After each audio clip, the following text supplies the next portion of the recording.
आत्मीय भाई और बहनों, आपको पुस्तक सत्य का साक्षात्कार है निर्वितर्क समाधि आपको पढ़कर सुनाते हैं। आइए सुनते हैं।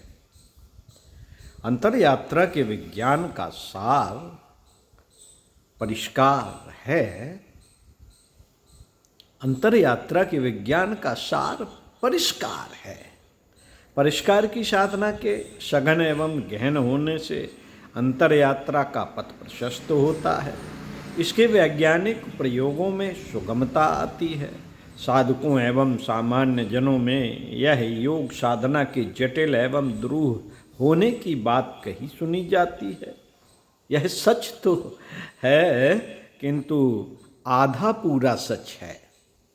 आधा पूरा सच यह है कि योग साधना में विघ्न एवं अवरोध वहाँ आते हैं जहाँ परिष्कार परिशोधन की उपेक्षा अवहेलना की जाती है।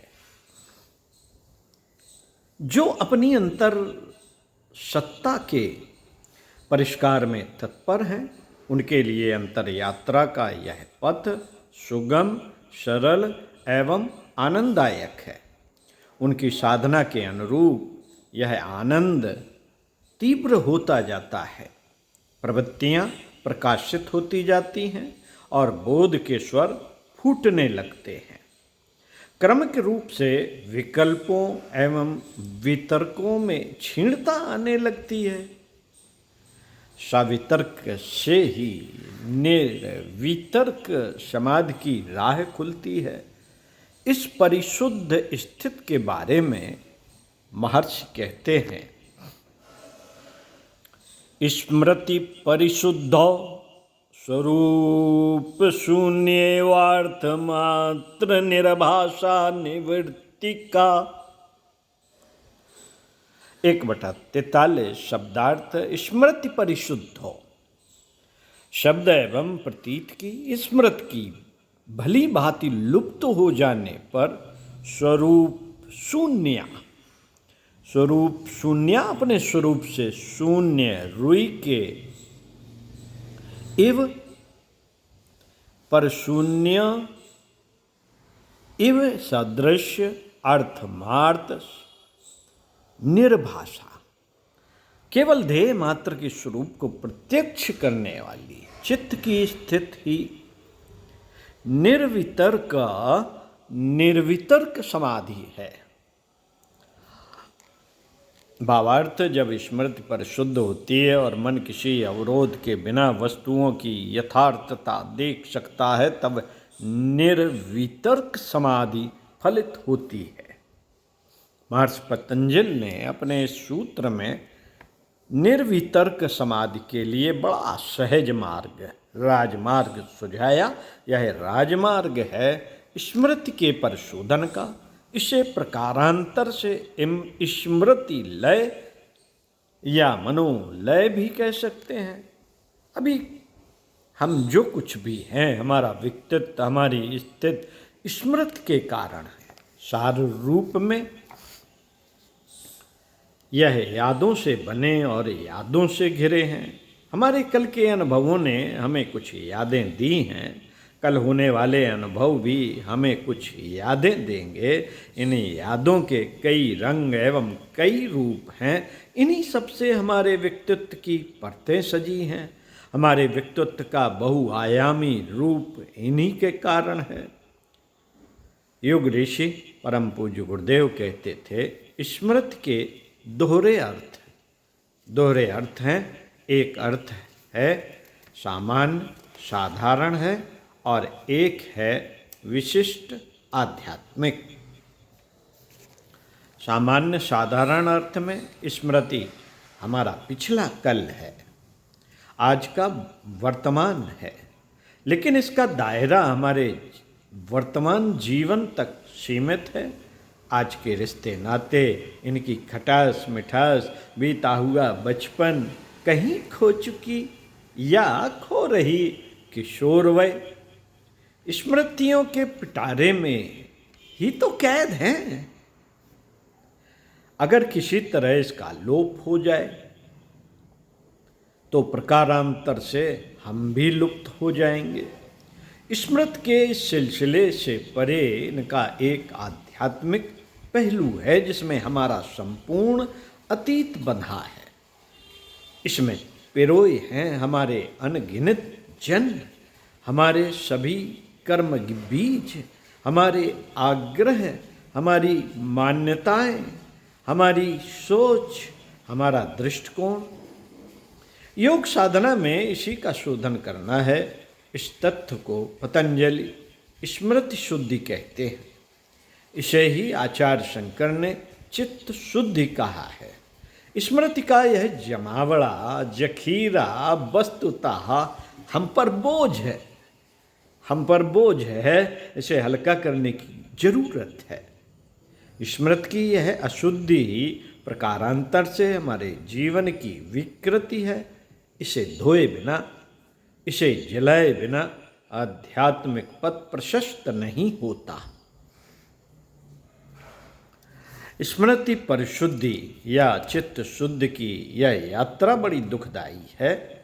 यह धधकती आग का वह दरिया है जिसे प्रत्येक साधक को पार करना पड़ता है। यही यथार्थ साधना है। सच यह भी है कि इसी में सभी साधनाओं की सार्थकता है। इसके अभाव में सभी साधनाएं निरर्थक हैं। इसे किए बिना जप, मंत्र, योग, तप किसी का कोई मूल्य नहीं।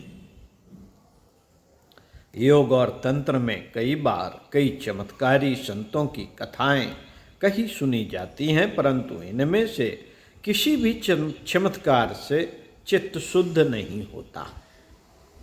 यह ऐसा चमत्कार है जिसे योग साधक को स्वयं करना पड़ता है।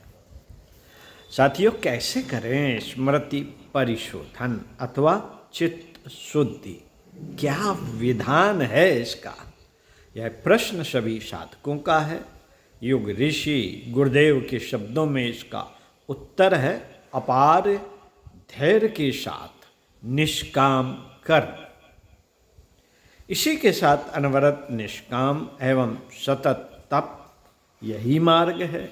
एक संपूर्ण जीवन को लगाए खपाए बगैर किसी के द्वारा यह साधना संभव नहीं। जो इसके विपरीत किसी अन्य विधि से निर्वितर्क की यात्रा करना चाहते हैं, वे केवल देवास्वप्न देखते हैं। विश्व ब्रह्मांड में ऐसी कोई भी शक्ति नहीं जो निष्काम कर्म एवं तप के बिना इस मंजिल तक पहुंचा दे। यहाँ तक कि समर्थ गुरु एवं इष्ट आराध्य भी अपने शिष्य सेवक को इसी मार्ग पर चलने के लिए प्रेरित प्रवर्तित करते हैं। थकने पर उसे हिम्मत देते हैं, गिरने पर उसे उठाते हैं, हताश होने पर साहस देते हैं। इस सब के बावजूद चलना तो स्वयं को ही पड़ता है। अपने सिवा और कोई नहीं चलता।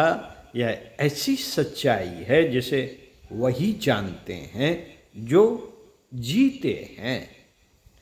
चित्त का एक एक संस्कार, एक एक कर्म बीज अपने भोग पूरे करवाने में कभी कभी तो वर्षों ले लेता है। कई बार तो इस पथ पर बड़ी नारकीय यातनाएं एवं दारुण परिस्थितियां सहन करनी पड़ती हैं। पर करें भी तो क्या? अन्य कोई चारा भी तो नहीं। इस पूरी प्रक्रिया में जन्म जन्मांतर के कुसंस्कारों की कालिक रह रह कर फूटती है। कठिन कठोर तप से उसका प्रशमन होता है। गुरु कृपा के झूठे मद में फूले हुए लोग जो इस दौरान तप से मुंह मोड़ते हैं, वे कुसंस्कारों की देन को संभालने में नाकाम रहते हैं। दूषित चरित्र ही ऐसों की नियत होती है। ये हतभागी जन अपने जन्मों से कमाई गई प्राण ऊर्जा को वासनाओं के खेल में खर्च करते हैं। इसलिए निष्काम कर्म एवं तप ही सत्य की ओर बढ़ने का राजमार्ग है। जो इस तत्व को जीते हैं, जो इस तथ्य को जीते हैं, इस सत्य को जीते हैं, वे अपने गुरु की कृपा एवं आराध्य के अनुदानों का सच्चा लाभ उठाते हैं। उन्हीं को समाधि की उच्चतर अवस्थाओं को पाने का सौभाग्य मिलता है। ओम शांति।